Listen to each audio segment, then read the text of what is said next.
Vamos concluir o versículo 3 hoje. 1 Timóteo, capítulo 3, versículos de 1 a 3.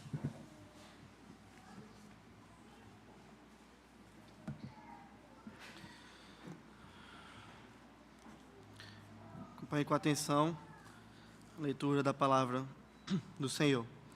Fiel é a palavra, se alguém aspira ao episcopado, excelente obra almeja. É necessário, guarde sempre essa palavra, é necessário, portanto, que o bispo seja irrepreensível, esposo de uma só mulher, temperante, sóbrio, modesto, hospitaleiro, apto para ensinar, não dado ao vinho, não violento, porém cordato, inimigo de contendas, não avarento. Até aí, querido, poder sentar. Nós vimos no domingo passado, com a graça do Senhor, que o presbítero não deve ser dado ao vinho, ele não deve ser alguém que se embriaga, alguém que gasta muito tempo com o vinho, alguém que faz uso da bebida alcoólica de maneira imoderada, de maneira errada, de maneira pecaminosa. Nós aprendemos também que o presbítero, ele não pode ser alguém violento, e nós vimos que essa pessoa que é violenta é uma pessoa que é brigona, é uma pessoa que está sempre pronta ali para brigar. Nós aprendemos que no lugar de ser um homem violento, o presbítero precisa ser um homem cordato. E nós aprendemos essa realidade de maneira muito clara, também nos lembrando de que não ser um homem que briga não significa que o presbítero ele não vai ser um homem que está disposto a defender a igreja. Um presbítero que não é violento também não é um pacifista, alguém que está aceitando falsos profetas, deixando falsos profetas no meio da igreja e não fazendo nada. Nós aprendemos que o pastor ele possui um bordão, ele possui um cajado, uma vara e um cajado para poder defender ao rebanho, proteger o rebanho. E hoje nós seguimos aqui, irmãos, no ensino do apóstolo Paulo. E nós vamos ver mais duas características. Nós vamos ver uma característica que está muito ligada à característica anterior e outra característica que não está tão ligada às outras, mas que também é muito importante. A próxima característica, o apóstolo Paulo nos ensina que o presbítero bíblico ele não pode ser um inimigo, ele não pode ser uma pessoa que é amiga de contendas. Pelo contrário, ele tem que ser um inimigo de contendas. É isso que a palavra do Senhor nos ensina. E quando nós entendemos isso, irmãos, nós aprendemos que o presbítero bíblico, ele é alguém que não apenas fica ali olhando para a situação e pensando que ele não é violento. Não é apenas isso. Ele também é alguém que é um inimigo da violência. Veja, ele além de não ser violento, ele também é um inimigo da violência, ele é um inimigo também de contendas, ele é um inimigo de problemas dentro da igreja. Ele é alguém que, de fato, precisa ser assim como o apóstolo Paulo nos ensina. E Hernandes Dias Lopes, ele comentando esse texto, ele vai dizer algo muito precioso, porque ele vai dizer que o presbítero, ele é um homem que é engajado na promoção da paz. Veja que maravilha, amados irmãos. Um presbítero ele precisa ser alguém que é engajado na promoção da paz. E há pessoas no meio da igreja que não vivem nessa perspectiva. Às vezes há pessoas no meio da igreja que, ao verem dois irmãos que estão ali prestes a brigar, prestes a entrar em contenda, eles ficam só esperando como pólvora e fogo se juntarem para a explosão poder acontecer. Mas essa não deve ser a atitude do crente, e muito menos a atitude de um presbítero. O presbítero ele precisa ser alguém que evita a contenda, que age ali procurando evitar brigas. E é isso que o presbítero deve fazer. O presbítero, o pastor, ele deve conhecer o rebanho, saber como está o rebanho, e ele sabe, por conhecer a igreja, por conhecer o rebanho, que existem ovelhas que têm problemas, às vezes, com outras ovelhas. Ovelhas que estão passando por dificuldades com outras ovelhas. E nessa realidade, o presbítero, então, ele deve olhar para essa situação e intervir antes mesmo que essa situação exploda, antes mesmo que o problema venha de fato a acontecer. Nós podemos dizer, então, que os presbíteros, eles não são pacifistas, mas eles são pacificadores. Porque os presbíteros, eles são homens que, em vez de promoverem desavenças, eles são homens que produzem a paz. Eles são homens que são instrumento do Senhor para apagar incêndios no meio do povo de Deus. Homens que promovem a paz no meio dos irmãos, homens que zelam pela paz da igreja. Eles devem ser verdadeiros pacificadores. assim como o nosso Senhor Jesus Cristo foi. E todas as vezes que nós estamos meditando sobre presbíteros, não há como a gente não voltar para Cristo e não pensar que Cristo é o maior inimigo de contendas, que Cristo é aquele que de fato é um pacificador, porque o nosso Senhor Jesus Cristo, Ele trouxe paz, Ele fez aquilo que até mesmo nenhum outro homem poderia fazer. Ele trouxe paz em pelo menos 2 aspectos, amados irmãos. E o primeiro deles é que o nosso Senhor Jesus Cristo, Ele proporcionou que nós pudéssemos ter paz. Mas paz com quem? Paz com Deus. Nós bem sabemos que no jardim do Éden, o homem pecou, comeu da árvore do conhecimento do bem e do mal, desagradou ao Senhor, se rebelou contra o Senhor. Adão e Eva antes viviam em uma íntima comunhão com Deus, viviam em paz com Deus. Deus vinha na viração do dia ao jardim, Deus falava com Adão, Deus falava com Eva, eles estavam ali em paz com o Senhor. Mas após o pecado, uma desgraça aconteceu. Essa paz ela foi rompida. Esses homens agora, Adão e sua esposa, passaram a experimentar outra realidade. E os irmãos devem se lembrar de Gênesis 3:8, de quando Deus desce ali ao jardim, quando Deus vai encontrar com o homem na viração do dia, os homens se escondem da presença do Senhor. Os homens fogem da presença de Deus, o homem e a sua esposa, e tentam se esconder ali por entre as árvores do jardim. Atrás, no meio das árvores do jardim, estavam eles ali escondidos. E é essa cena que nós temos. Aqueles que antes viviam em paz com Deus, agora são homens que têm medo de Deus, porque eles sabiam que eles haviam provocado a Deus, provocado a sua ira, pecado contra o Senhor. Eles eram como crianças que, quando erram, correm e se escondem dos seus pais, porque sabem que fizeram algo errado. Só que em uma proporção ainda muito maior, porque Adão sabia que o salário do pecado era a morte, porque Deus havia falado a ele: se você comer, certamente, com certeza, você morrerá.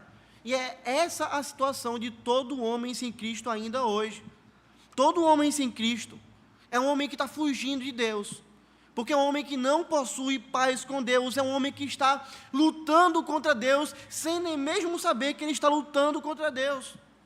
Romanos 5,10 vai dizer que um homem sem Cristo, ele é inimigo de Deus. Veja que palavra séria. Sem o Senhor Jesus, um homem é inimigo de Deus. Ele tem uma batalha contra Deus, ele está afrontando a Deus, ele está de fato combatendo contra o Senhor. E muitas pessoas não entendem isso. Acham que Deus as ama. Acham que Deus está em paz com ela, mesmo elas vivendo no lamaçal do pecado, no profundo do pecado. Muitas pessoas acham que vão para o céu porque fazem coisas boas. E aí eles acham que oferecendo sacrifícios, coisas boas, eles podem agora ter paz com Deus. E se você perguntar aos homens, eles vão dizer isso. Se você perguntar como é que está a sua vida com Deus, eles vão dizer: veja, eu não mato, eu não roubo ninguém, eu ajudo o meu próximo, eu vou ali, eu dou uma esmola, eu visito um asilo. Eles acham que fazendo coisas boas, eles podem aplacar a ira de Deus, mas a realidade, irmãos, é que sem Cristo, o homem está sob a ira de Deus, o homem é inimigo de Deus. Romanos 1, versículo 18, vai dizer o seguinte: a ira de Deus se revela do céu contra toda a impiedade e perversão dos homens, que detêm a verdade pela injustiça. Olha a situação em que o homem está diante de Deus sem Cristo.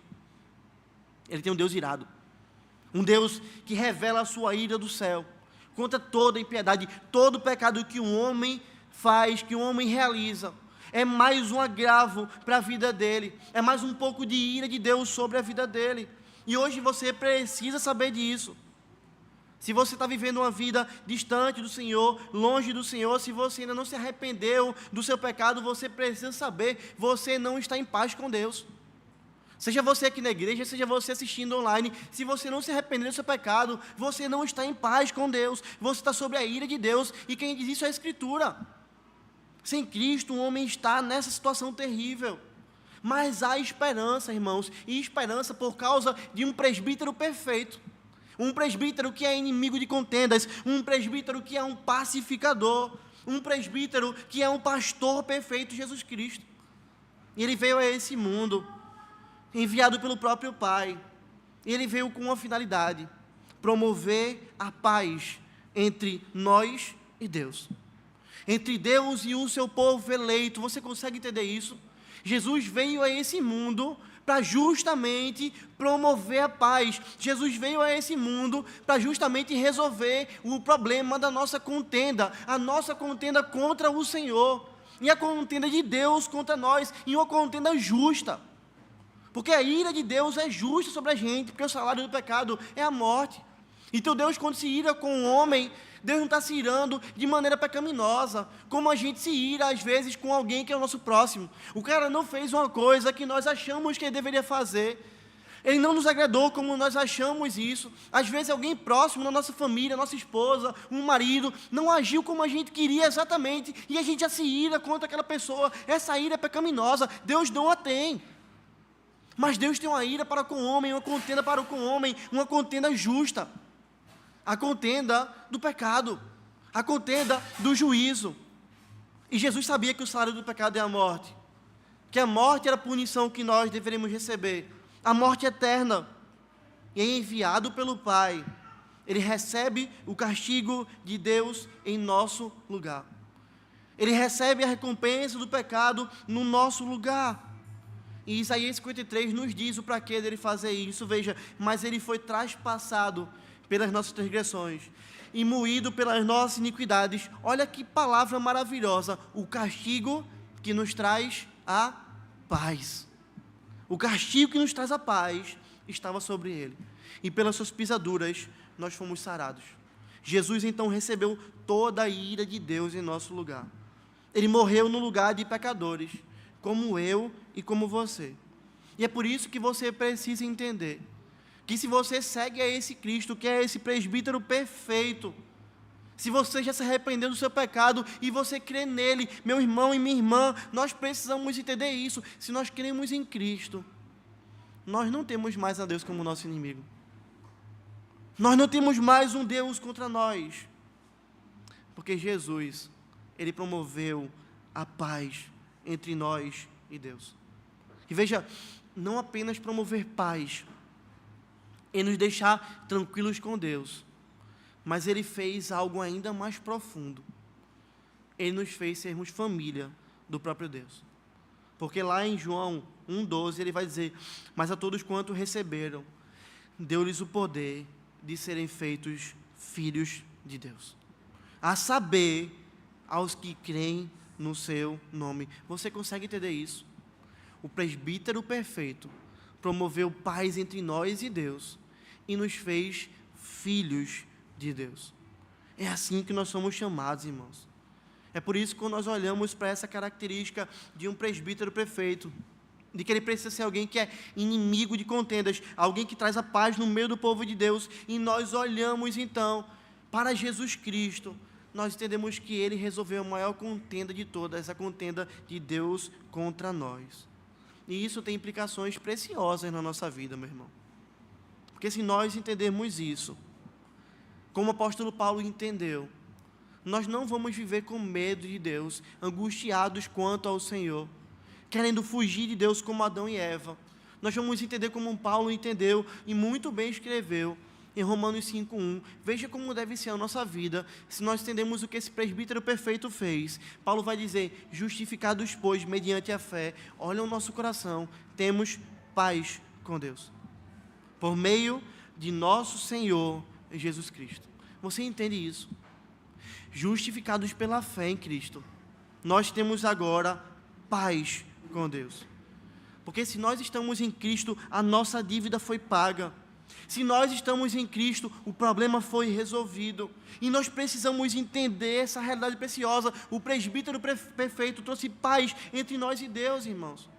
E nós devemos ter essa paz, mesmo que nosso coração tente nos enganar, mesmo que a gente ache que nosso pecado é grande demais, mesmo que a gente olhe para as nossas mãos e diga: eu sou um miserável, eu faço coisas erradas, mesmo que nós olhemos para o fundo do nosso coração e olhemos pensamentos ali que são terríveis, e achemos: olha, se eu penso isso, eu não posso ser perdoado por Deus, eu não posso ter paz com Deus. Não, nós devemos entender que nós vamos falhar sim, irmãos. Por vezes nós erramos o alvo, por vezes nós pecamos, Por vezes a incredulidade assola o nosso coração, nós pensamos coisas terríveis, nós falamos coisas terríveis, nós fazemos coisas terríveis.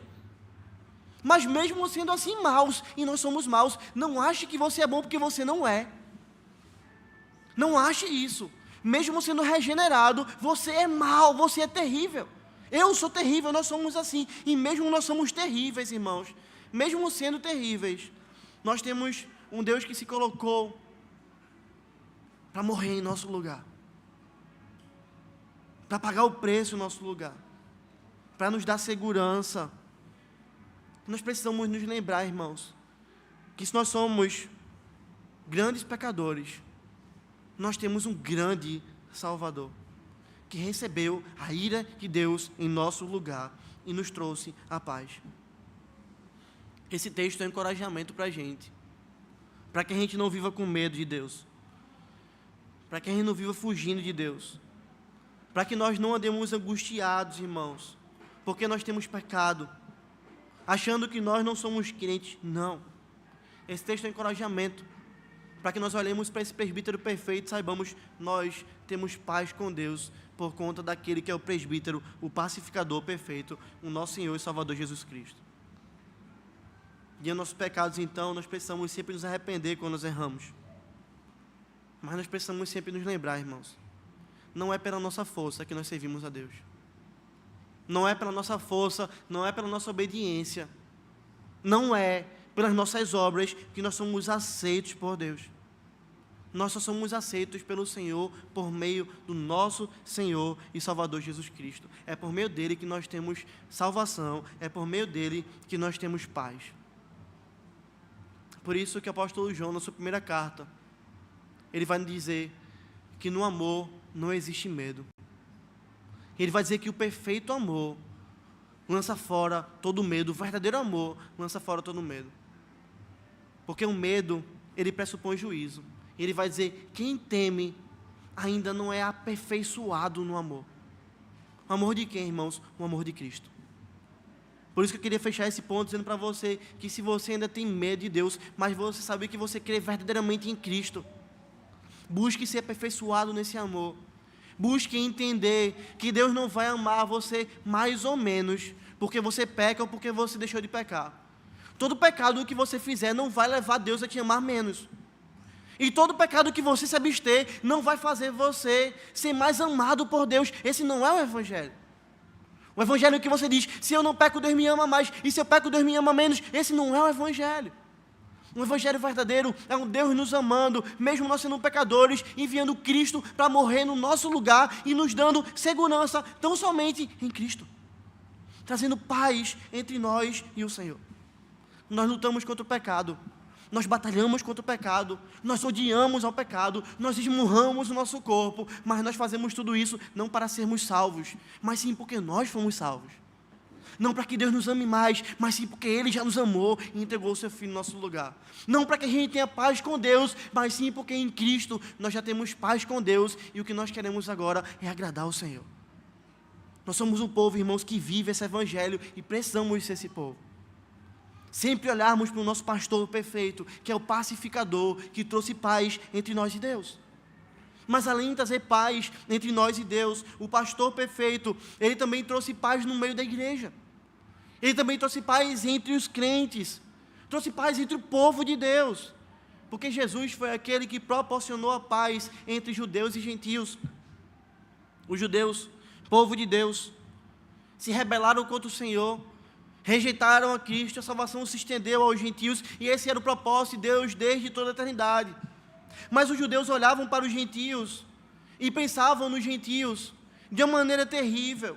Eles tinham desprezo para com os gentios, tratavam os gentios mal, achavam-se superiores aos gentios. Hernandes vai dizer que para os judeus, os gentios eram apenas o combustível para o fogo do inferno. E de fato era assim que os judeus encaravam os gentios. E se você não entendeu ainda o que é um gentio, permita-me dizer você. Sou eu.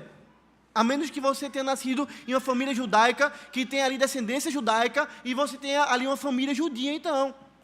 Mas se essa não é a sua realidade, você é um gentio. Todo aquele que estava fora do povo judeu era gentio. Até no templo, havia uma separação entre judeus e gentios. Arqueólogos descobriram uma inscrição no templo de Herodes que dizia: nenhum estrangeiro pode transpor a barreira que cerca o santuário e seus recintos. Qualquer um flagrado em tal ato poderá culpar somente si mesmo pela morte decorrente dessa transgressão. Até mesmo no templo, judeus e gentios não conviviam juntos. Tinha uma área ali separada. E, logicamente, antiga aliança, isso tinha uma representação, isso trazia instrução, isso mostrava que a salvação vinha dos judeus, sim. Mas os judeus não olhavam para isso da maneira certa, da maneira bíblica, olhavam para isso como sendo eles superiores. Não entendiam que a salvação era pela graça, e somente por Cristo. Muitos deles não entendiam isso. Mas o Senhor Jesus, Ele vem, e Ele quebra essa inimizade que existia entre judeus e gentios. Sabe por quê? Porque depois que Cristo morre, depois que Cristo entrega a sua vida e ressuscita, depois que o Espírito Santo desce, e o Evangelho começa a se espalhar, e gentios começam a chegar na igreja, os judeus que estavam já convertidos pelo Senhor, começam ainda a olhar no meio da igreja e se acharem superiores. Mas o Senhor Jesus, Ele nos ensina que Deus amou o mundo de uma maneira tão grande, de tal maneira, uma maneira tão grande, que Ele deu seu único Filho, para que todo aquele que nele crê não pereça, mas tenha a vida eterna. E quando nós entendemos que Deus amou o mundo, nós sabemos que Deus não amou todas as pessoas do mundo, mas sim que Ele amou pessoas de todos os lugares do mundo, pessoas de todas as tribos, pessoas de todos os povos, pessoas de todas as condições financeiras, pessoas de todos os tipos de cor de pele, pessoas de todo tipo. O Senhor Jesus amou, Ele não faz acepção nenhuma de pessoas. Sendo assim, judeus e gentios, arrependidos do seu pecado, são enxertados na mesma videira que é Cristo. Judeus e gentios, arrependidos do seu pecado, vivem a vida na mesma igreja. Judeus e gentios, arrependidos do seu pecado, passarão a eternidade inteira juntos no mesmo céu, no mesmo lugar, estando em plena comunhão com Deus. Jesus Cristo, então, irmãos, quando Ele morre, quando Ele vem a essa terra, Ele traz essa paz, e Paulo vai dizer isso em Efésios, capítulo 2, versículo 14, porque Ele é a nossa paz, a qual de ambos fez um, e tendo derribado a parede de separação que estava no meio, a inimizade. Havia uma separação entre judeus e gentios, Jesus derrubou. Na carta aos Gálatas, o apóstolo Paulo vai dizer o seguinte, no capítulo 3, versículo 28, dessa arte não pode haver judeu nem grego, nem escravo, nem liberto, nem homem, nem mulher, porque todos vós sois um em Cristo Jesus. Esse é o Evangelho. Um Evangelho que proporciona paz no meio do povo de Deus. Um Evangelho em que a mulher não é tratada de maneira inferior do que o homem, em que o judeu não é tratado de maneira superior do que o gentio, de que aquele que é escravo e tem pouca condição financeira é tratado de maneira inferior do que aquele que foi liberto e tem mais condição financeira. Não. Eu e você, irmãos, todos nós, fazemos parte de um mesmo corpo, estamos ligados a um mesmo corpo, e essa paz entre nós, como membros desse corpo, só pode existir por conta de Cristo, aquele que entregou o seu corpo no nosso lugar. Você entende isso? Jesus morreu como presbítero perfeito, para trazer paz entre nós, para proporcionar que nós, mesmo sendo tão diferentes, nós possamos ter paz. É por isso que não pode haver brigas no nosso meio.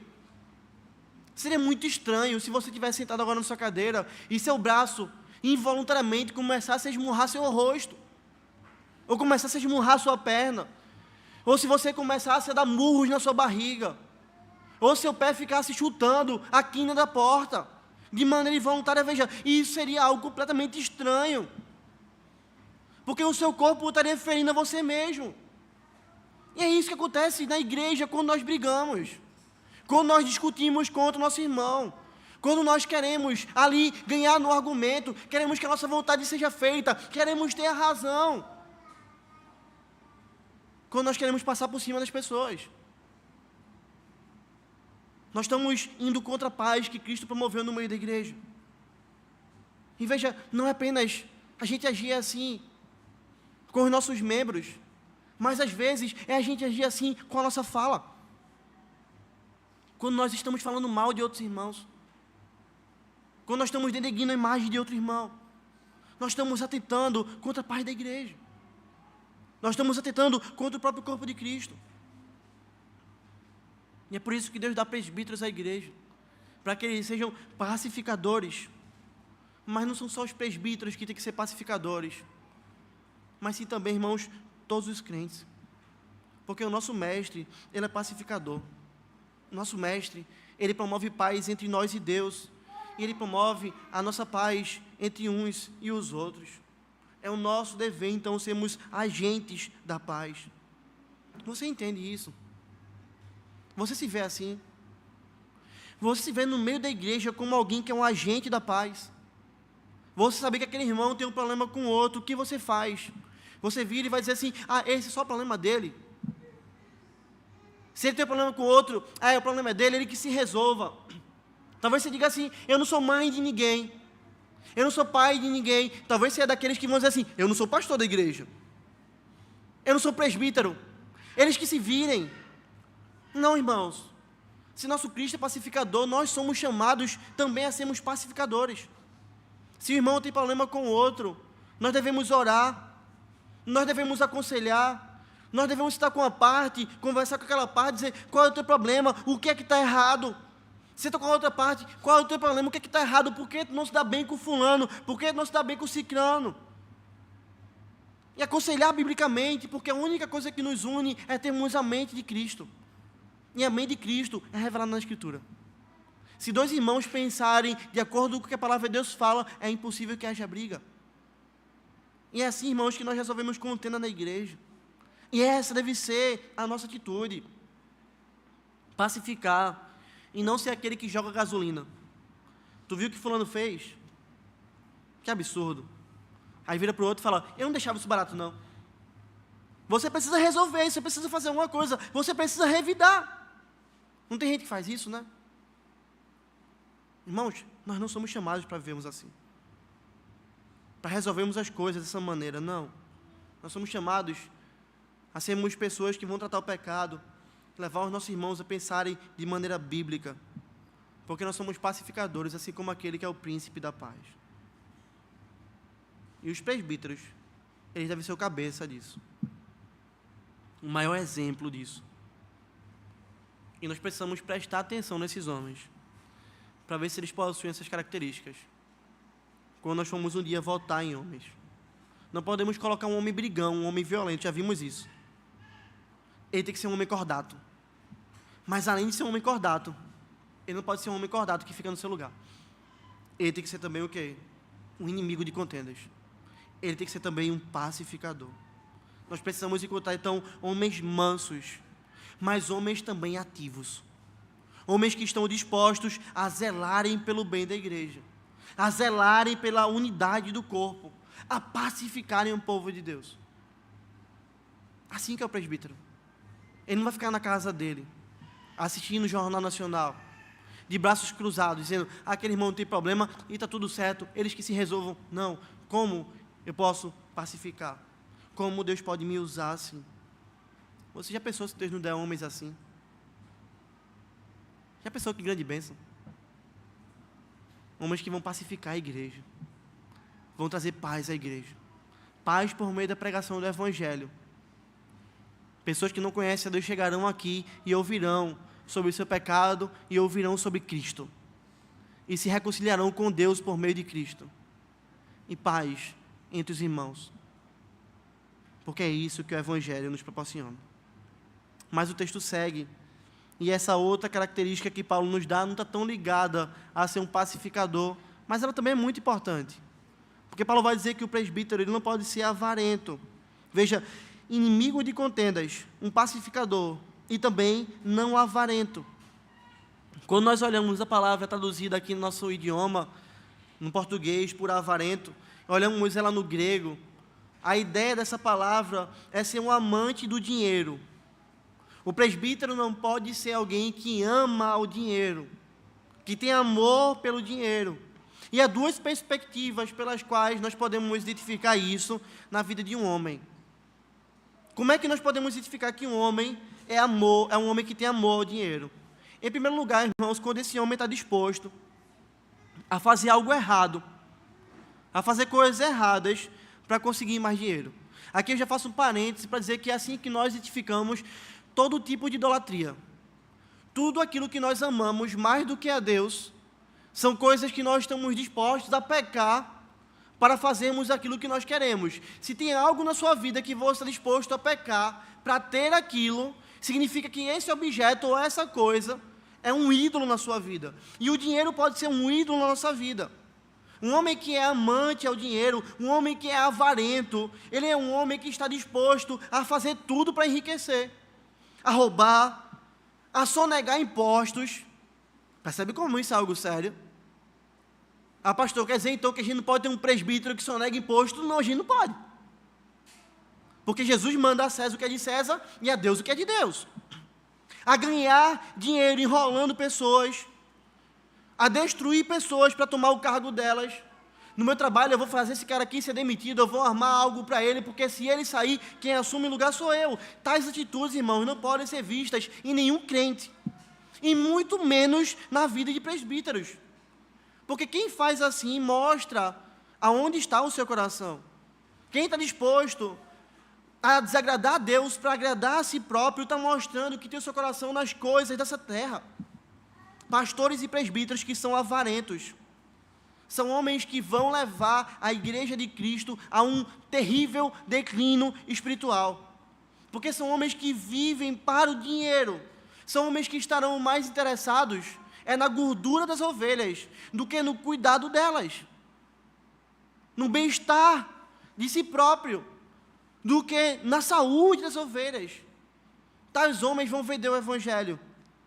Tais homens vão pregar e vão ensinar aquilo que eles querem e vão acabar comercializando a palavra de Deus.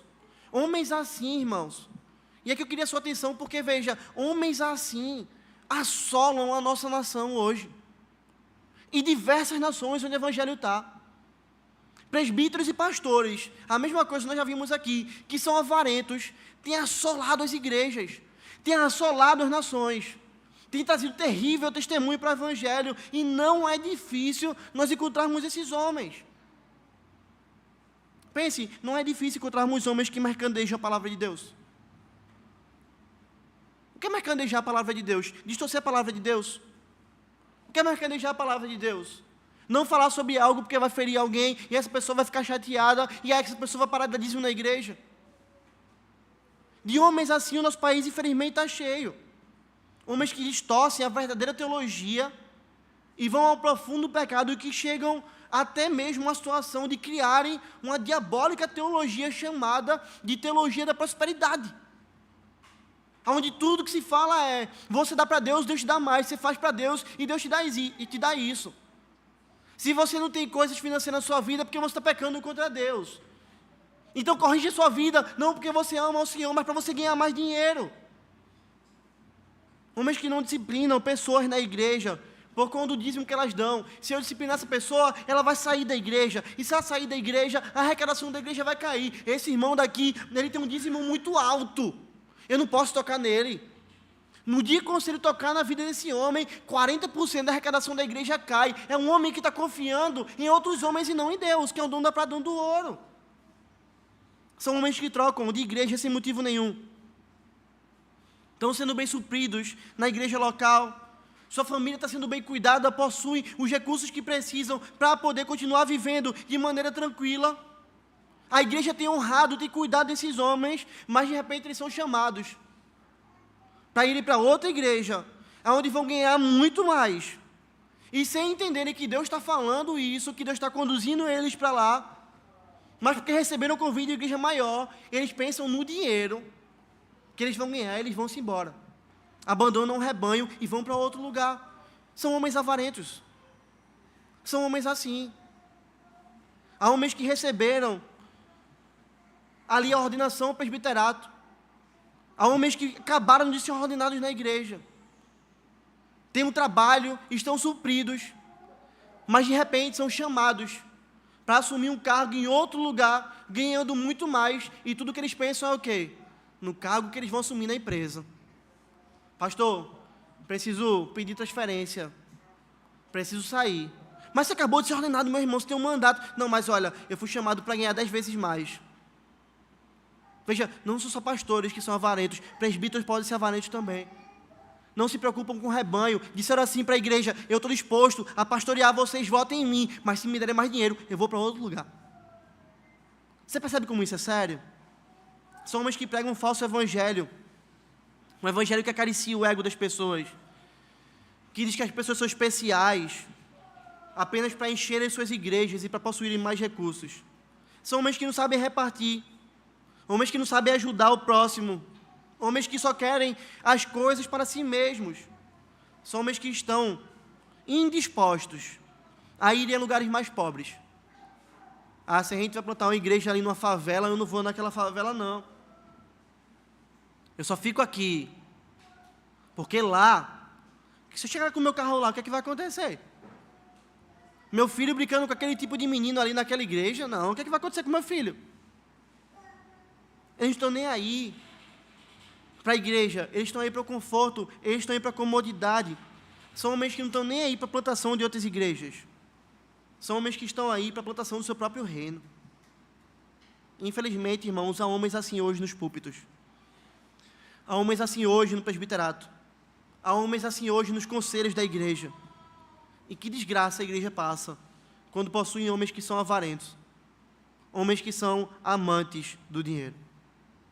Além do amor, além de um homem que ama o dinheiro, esse homem que pode também estar disposto a pecar para conseguir dinheiro. Esse homem também que ama o dinheiro, esse homem também que é avarento. Ele é alguém que tem o dinheiro como a sua meta principal na sua vida. Ele pode estar disposto a pecar, é um caso, mas ele pode também ser alguém que tem o dinheiro como meta principal na sua vida. Esses aqui podem até não estar dispostos a fazerem coisas erradas para terem mais dinheiro. São homens que vão dizer: eu não roubo para ter mais dinheiro, eu não engano ninguém para ter mais dinheiro, até um certo temor a Deus no coração desses homens. Mas eles também mostram que são avarentos, mostram que estão caminhando de maneira errada, quando revelam que o pensamento do coração deles, por meio das suas atitudes, está longe do Senhor, porque eles deixam de ter a glória de Deus como o fim principal da vida, e passam a ter o dinheiro, a glória a si próprio, os prazeres que o dinheiro pode dar, pode trazer a essa terra como o fim principal na sua vida. Sabe quem são esses homens? Deixa eu dar um exemplo claro aos irmãos, para os irmãos entenderem. São aqueles homens que não possuem tempo. Conhece alguém assim? São homens que não possuem tempo, porque todo o seu tempo e todo o seu esforço, ele está para ganhar mais e mais dinheiro. São homens que escondem seus dons, seus talentos. São homens que ali só vivem atrás de um número maior na sua conta. E quando se trata das coisas de Deus, você pergunta assim: cadê você na igreja? Eu não tenho tempo. Cadê você no ministério da igreja? Eu não tenho tempo. Você tem evangelizado? Eu não tenho tempo. Você pode fazer uma viagem? Eu não tenho tempo. O que você pode fazer? Eu não tenho tempo. Tudo da igreja, esse homem é um homem que não tem tempo. Mas, amados irmãos, nós só não temos tempo para uma coisa. Nós só não temos tempo na nossa vida para aquilo que não é importante para a gente. Você já parou para pensar nisso? Tempo é o recurso mais escasso. Ouro a gente pode cavar e achar mais. Dinheiro a gente pode imprimir mais. A gente pode trabalhar e ganhar mais dinheiro. Tudo a gente pode comprar mais, mas você não pode comprar mais tempo. O dia de todas as pessoas tem a mesma quantidade de horas. Nós não podemos comprar mais tempo. Tempo é o recurso mais escasso. E a administração do nosso tempo fala muito sobre como está o nosso coração. Porque se você parar para ver sua agenda, tudo aquilo que você tem como mais importante, você dedica tempo. Seu filho está doente, você para tudo e dedica tempo para cuidar do seu filho, porque ele é a coisa mais importante. Você marcou uma viagem que você queria muito fazer, você organiza sua agenda, muda sua agenda, organiza suas férias, para você fazer o quê? Aquela viagem, porque ela é muito importante. Você tem que ir para a academia, cuidar do seu corpo, você gosta de fazer isso e deve fazer. Você olha para a sua agenda e vai dizer: olha, esse tempo é o tempo da academia, ele é muito importante. Você tem ali o seu trabalho, 6 horas da manhã você precisa estar lá, você dorme cedo, ou então se você dormir tarde, você acorda mais cedo, mas você vai chegar lá porque aquilo para você é o mais importante. O nosso tempo, irmãos, ele fala muito sobre como está o nosso coração. E ele diz a mim e a você se nós somos avarentos ou não. Porque quando nós não temos tempo para Deus, irmãos, mas temos tempo para fazer coisas para ganharmos mais dinheiro. Isso significa que o dinheiro toma conta do nosso coração como nossa prioridade. E isso é terrível. E, infelizmente, há homens assim no presbiterato. Há homens que veem a igreja minguando, a igreja sofrendo, mas, de acordo com eles não possuem tempo para cuidar da igreja, porque eles estão ocupados demais, ganhando dinheiro nas suas empresas e querendo serem presbíteros na igreja, porque presbíteros para eles é um status. Você conhece gente assim? É o presbítero que vai dizer: eu não posso aconselhar ninguém, porque eu não tenho tempo. Eu não posso visitar ninguém, porque eu não tenho tempo. Na minha casa, eu não recebo ninguém da igreja, porque eu não tenho tempo. Eu não posso ser professor da escola dominical, porque eu não tenho tempo. Eu não posso fazer nada. Você pode fazer o quê, meu irmão? Eu vou na reunião do conselho uma vez no mês, e pastor, talvez eu falte. Para isso tenho tempo. Isso não é ser presbítero. Isso é um homem avarento. Isso é um homem que ama mais o dinheiro. Infelizmente, irmãos, não são só presbíteros que vivem assim. Infelizmente, há muita gente no meio da igreja que professa a fé evangélica e que vive na mesma perspectiva. São pessoas que não possuem tempo para Deus. Não possuem tempo para Deus. Porque querem fazer as coisas que eles mais gostam. Eles querem ganhar dinheiro. Eu fiquei chocado uma vez com a fala do filho da nossa irmã Simone Quaresma. Ele queria ser radialista esportivo. Ele queria cobrir jogos de futebol. Passou um tempo da sua vida desejando isso, mas entendendo que o tempo é de Deus, entendendo que Deus revela na sua palavra que Ele tem um dia santo, e que naquele dia a gente se junta como povo para cultuar o Senhor, para servir ao Senhor, e que é um privilégio estar na Assembleia dos Santos e ter um dia para separar, para santificar a Deus. Ele virou para o seu pai e para sua mãe e fez: pai, mãe, eu não quero mais ser radialista de futebol, jornalista nessa área, porque se eu fizer isso, eu nunca vou conseguir ter o dia do Senhor. Eu vou prejudicar o dia do Senhor. É um homem que abre mão do seu sonho. É um homem que abre mão do sucesso que ele poderia ter, do trabalho que ele poderia ter. Percebe isso? Porque ele ama o Senhor. Infelizmente, irmãos, às vezes no meio da igreja, o que nós encontramos são inúmeras pessoas que vivem sem tempo para Deus. Nunca possui tempo para Deus. Você conversa com um cliente e faz: você ora, pastor, eu não oro porque eu não tenho tempo. E a gente viu hoje de manhã que a gente tem que orar sem cessar. Meu irmão, você lê a Bíblia: pastor, não tenho tempo, pastor. Você faz culto mais na sua casa: pastor, é porque não tenho tempo. E nossas vidas não deveriam ser assim, irmãos. Porque aquele, mais uma vez, que é o pastor perfeito, o presbítero perfeito, ele não era avarento. O nosso presbítero perfeito é alguém que os discípulos chegam ali, depois de ter evangelizado a mulher samaritana, questionam ele sobre comida. Ele vai dizer: a minha comida consiste em fazer a vontade daquele que me enviou e realizar a sua obra. Irmãos, comer é uma coisa necessária para a nossa vida. Comer nós precisamos. Mas Jesus está dizendo: olha, entre comer ou fazer a obra de Deus, a minha comida é fazer a obra de Deus. É fazer a vontade daquele que me enviou. E é isso que ele estava fazendo. Veja, eu poderia estar comendo com os meus apóstolos, com os meus discípulos, mas eu prefiro estar aqui, pregando a palavra, evangelizando essa mulher samaritana, e agora a cidade toda que está vindo aqui me ouvir. Lembra disso que a gente viu? Eu prefiro isso. O nosso Senhor, Ele não foi alguém que viveu a vida correndo atrás de mais e mais dinheiro, buscando construir um reino terreno.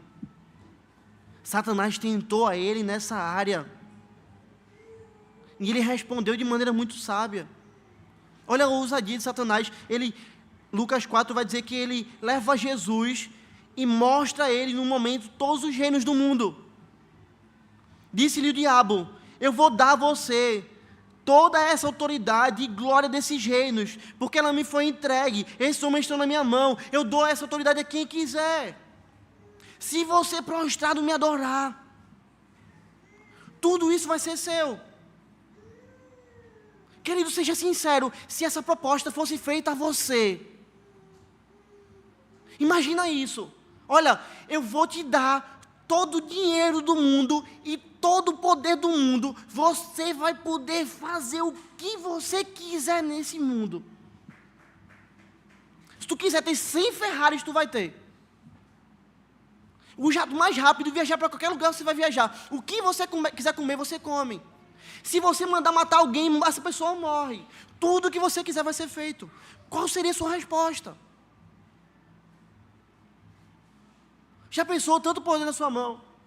Qual seria a sua resposta? O pastor perfeito não amava o dinheiro, o prazer que o dinheiro dá.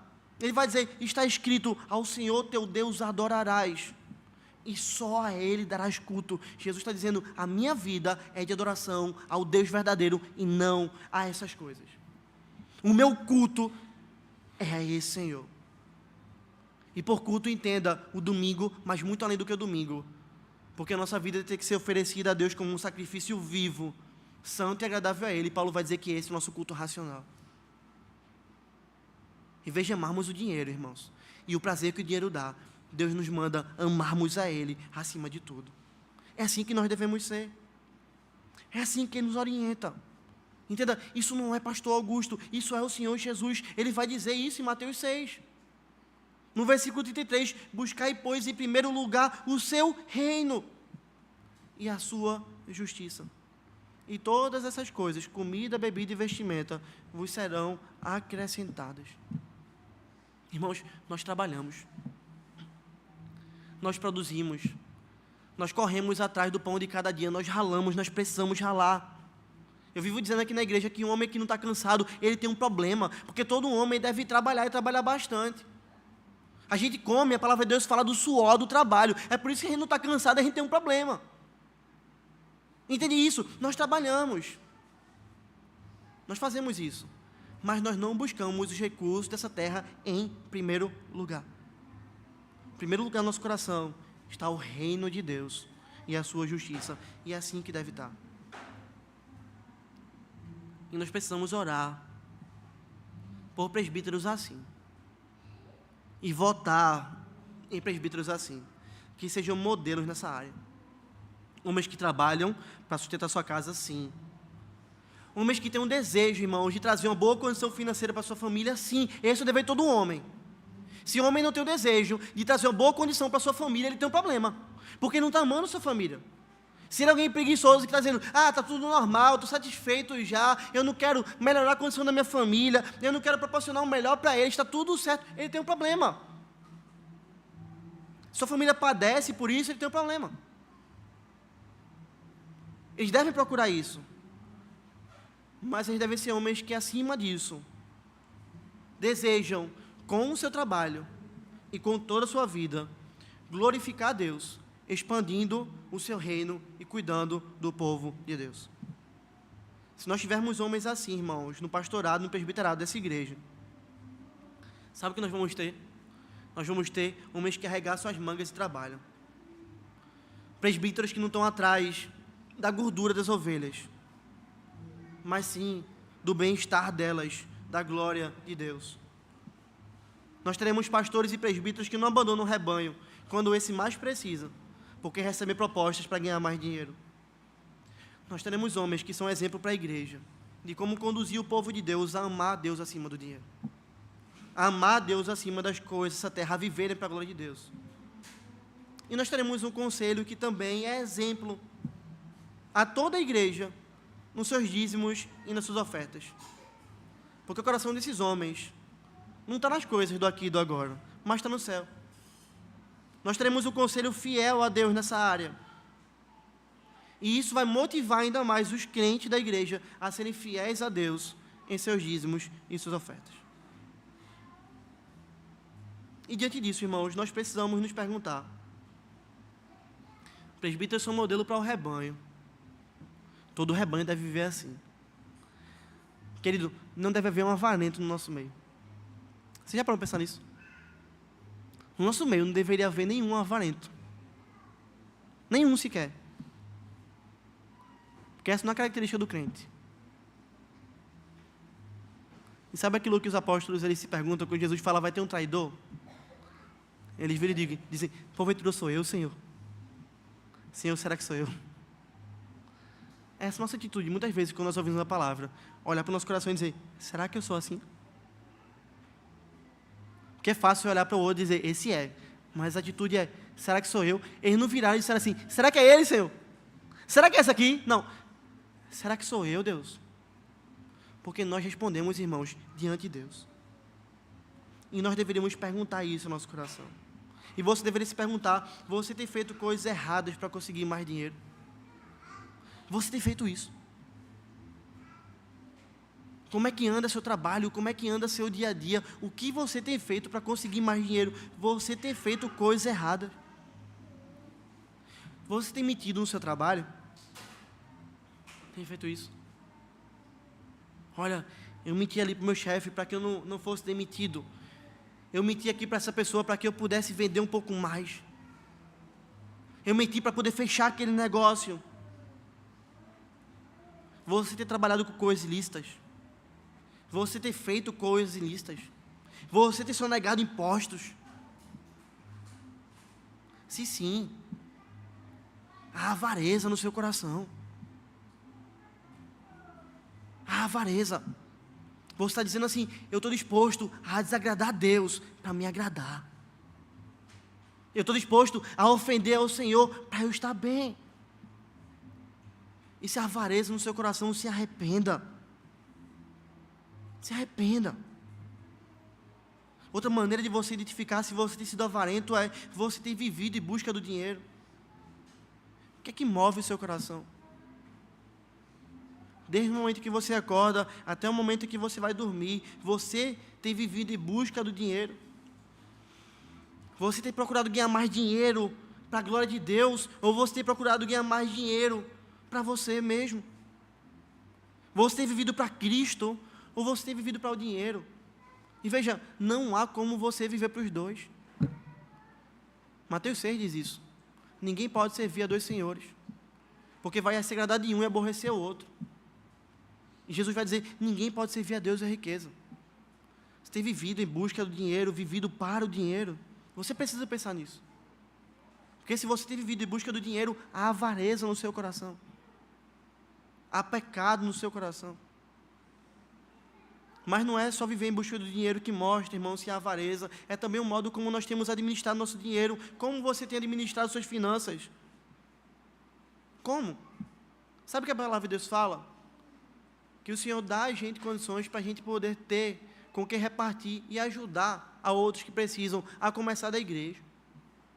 Lógico que você não vai dar todo o seu dinheiro para caridade, porque senão você não vai conseguir sustentar sua família. Mas parte do nosso dinheiro deveria sempre estar à disposição de irmãos que precisam, e isso liberalmente. Eu tenho irmão na igreja que está passando por uma dificuldade, eu tenho que ter a condição, o entendimento de que parte do meu dinheiro tem que estar à disposição disso. Tenho que ser sábio para fazer isso da maneira correta? Tenho, mas eu tenho que ser assim. Porque a palavra de Deus fala que se a parte do corpo sofre, o corpo todo sofre. A dor do meu irmão, e eu tenho condições de amenizar a dor dele. Como é que eu não vou fazer isso? Como eu não posso fazer isso? E às vezes, irmãos, parece que nós vivemos no nosso próprio gueto, no nosso próprio mundo. Se na mesa do meu filho tem comida, não importa se há comida na mesa do filho do meu irmão. Que desgraça se a gente vive assim. Que desgraça. Há avareza no nosso coração se nós vivemos assim. Mas outro ponto, irmãos, que mostra se há avareza no nosso coração ou não, é a nossa fidelidade a Deus nos nossos dízimos. Ser fiel a Deus nos nossos dízimos. Aquilo que nós recebemos do Senhor. E que nós deveríamos devolver a Deus, porque pertence a Ele. 10% do nosso salário não nos pertence, pertence ao Senhor. Nós muitas vezes não damos. E por que não damos? Porque achamos que Deus não merece. Porque parece que tem crente que é assim. Como é que Deus não mereceria se Ele é o dono de tudo?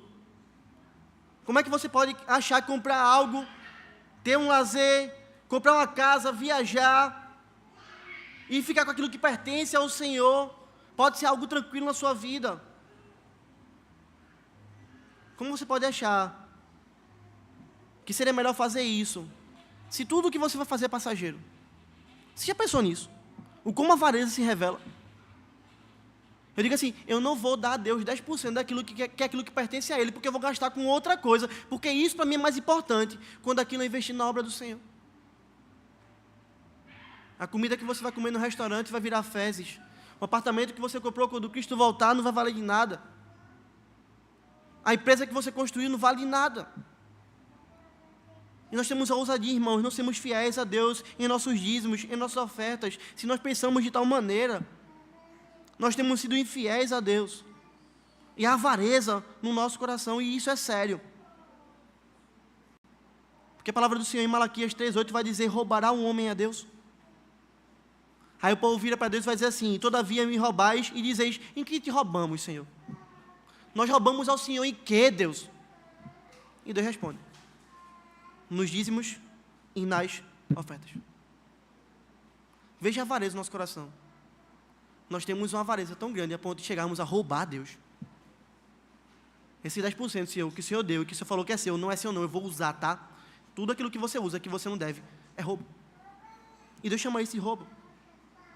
É por isso que Ele ordena, a ordem de Deus é trazer todos os dízimos à casa do tesouro, para que haja mantimento na minha casa, e provai-me nisso, diz o Senhor dos Exércitos.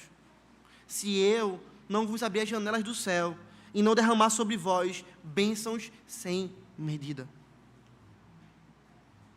Essa é a instrução que Deus dá, que Ele vai dizer assim, faça a prova de mim. Porque às vezes nós não dizimamos, porque nós estamos confiando mais em 10% do que em 90% que Deus deu. Já parou para pensar nisso? Eu não vou dar o dízimo, senão vai faltar. Você está dizendo, Deus me deu 90, mas esses 10 aqui, se eu der, faz falta. O Deus que supriu 90 é o Deus que não pode suprir essa parte. Aí Deus diz, traga os dízimos à casa do tesouro. Sabe por quê? Porque nós não administramos nosso dízimo. Ao longo de toda a história da igreja, nós vimos isso em Gênesis hoje, os dízimos sempre são dados na casa do Senhor. Há sacerdotes que são colocados por Deus para administrar esses recursos. Nós vimos isso em Melquisedeque, lá em Gênesis. Mas tem crente que vai dizer, não, o meu dízimo é meu, eu vou ajudar fulano, eu vou ajudar Beltrano, eu vou ajudar essa obra de caridade, eu vou fazer isso, eu vou dar uma oferta para não sei quem. Não, o dízimo não é seu. Você não administra ele. O apóstolo Paulo vai dizer isso, 1 Coríntios 16. No primeiro dia da semana, cada um ponha de vós em parte, para que não se façam coletas quando eu for. É a igreja, primeiro dia da semana, domingo, dia do Senhor. E se nós não fazemos isso, irmãos, revela no nosso coração que é a avareza. E você pode ver, a pessoa vai crescendo financeiramente, mas ela vai dizer, no dia que eu tiver mais recursos, eu vou ser fiel a Deus. Não, não vai. Não vai. Porque o problema não é o dinheiro que a gente tem, o problema é a nossa confiança em Deus, porque Deus diz assim, ó, faça prova de mim. Provai-me nisso, diz o Senhor dos Exércitos. Se eu não abrir as janelas do céu e não derramar bem sobre vós. Isso não é teologia da prosperidade. Isso é Deus dizendo assim, ó, me sirva, confie em mim, eu supro as suas necessidades. Quem supre sou eu me garanto. E nós podemos confiar em Deus, irmãos. E dizimarmos ao Senhor. Fazemos isso no culto e dizemos assim, ó, Senhor, está aqui porque eu confio no Senhor, porque não há avareza no meu coração, porque eu não estou disposto a quebrar essa lei que o Senhor deu para ter meu prazer. Porque a minha confiança não está no dinheiro, a minha confiança, ela está no Senhor. Nós precisamos entender isso, irmãos.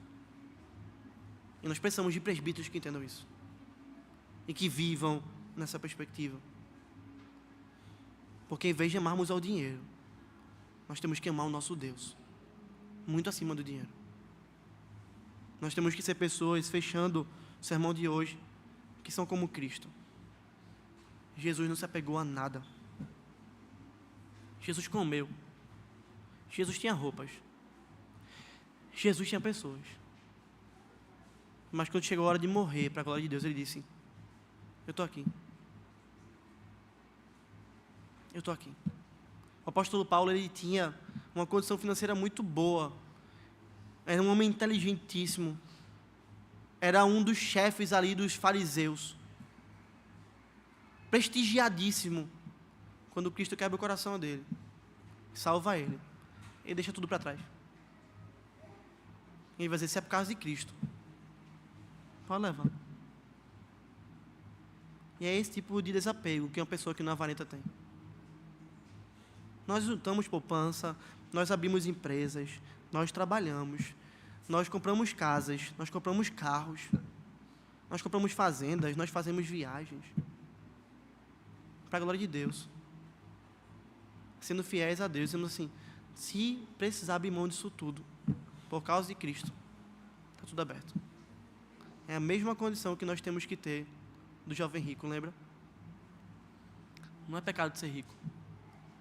Jesus não queria que ele fosse pobre, porque era pecado.